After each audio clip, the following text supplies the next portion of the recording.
বুধবার 14 মে বাংলাদেশ প্রতিদিনের শিরোনাম নিয়ে চলে আসলাম আমি আপনাদের মাঝে। আজকের শিরোনামগুলো হচ্ছে ধার করে টাকা ছাপিয়ে বাজেট বাস্তবায়ন নয়। অর্থ উপদেষ্টা ডক্টর সালাউদ্দিন আহমেদ বলেছেন, দেশে পাকিস্তান পন্থা বলতে কিছু নেই, বাংলাদেশ পাকিস্তান পন্থা বলে কিছু নেই বলে মন্তব্য করেছেন হেফাজত ইসলামের যুগ্ম মহাসচিব মাওলানা আজিজুল হক ইসলামাবাদী। ৭১-এর বাইপাস করলে বুমের রাং। সবার ফোকাস সংসদ নির্বাচনে। জাতীয় সংসদ নির্বাচনের রোডম্যাপ পাওয়া না গেলে রাজনৈতিক দলগুলো প্রস্তুতি এগিয়ে রাখছে। তরুণ ভোটারদের মনোযোগ আকর্ষণ মতো কর্মসূচি নিয়েছে বিএনপি। আমির খসরু মাহমুদ চৌধুরী বলেছেন, বিনিয়োগ নিয়ে দেশে চলছে সার্কাস। বিডের সঙ্গে মত বিনিময় জাতীয় স্বার্থ রক্ষায় অগ্রাধিকার চায় দলগুলো। ঐক্য কমিশন, সিপিবি, নির্বাচন সরকার ছাড়া সুযোগ নেই সংবিধান সরকারের। বাংলাদেশের তারুণ্যর বিশ্বে জয়। সরকার প্রধান হিসেবে আজ প্রথম চট্টগ্রামে যাচ্ছেন ডক্টর ইউনূস। জামাতের নিবন্ধনে আদালতে চোখ ইসির।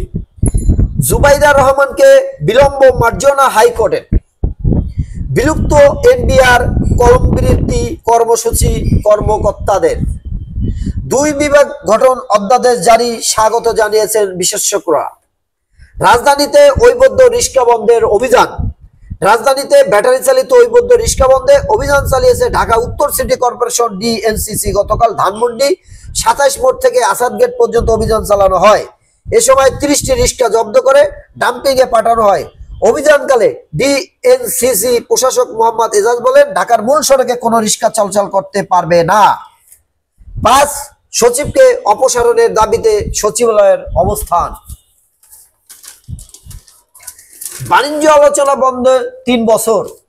ক্যাম্পাসে মনোমুগ্ধকর পালাম। ত্রিপোলিতে বাংলাদেশের জন্য সতর্কবার্তা। লিবিয়ার রাজধানীতে ত্রিপোলিতে অবস্থিত বাংলাদেশ দূতাবাস অবস্থানরত বাংলাদেশি নাগরিকদের জন্য জরুরি সতর্কবার্তা জারি করেছে। জাতীয় পার্টি সহ 14 দলের রাজনীতি নিষিদ্ধের দাবি।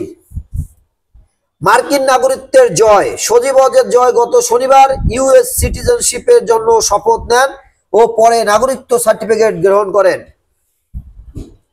এনআইডি সেবায় দিনভর ভোগান্তি। জেট ফুয়েলের দাম কমলো। সাবেক এমপি মমতাজ রিমান্ডে। 3 ভারতীয় বিরুদ্ধে অনুপ্রবেশের মামলা। বৈষম্য বিরোধী ছাত্র আন্দোলন রাজধানীর মিরপুরে নিহত সাগর হত্যা মামলায় গ্রেপ্তার সাবেক এমপি মমতাজ বেগমের 4 দিনের রিমান্ড মঞ্জুর করেছে আদালত। জুনে $130 কোটি ছাড় করবে আইএমএফ। শীঘ্রই শুরু হবে দ্বিতীয় ধাপে আলোচনা। আসসালামু আলাইকুম। প্রতিদিন পত্রিকার সংবাদ পড়তে চ্যানেলটি সাবস্ক্রাইব করে রাখুন। আসসালামু আলাইকুম।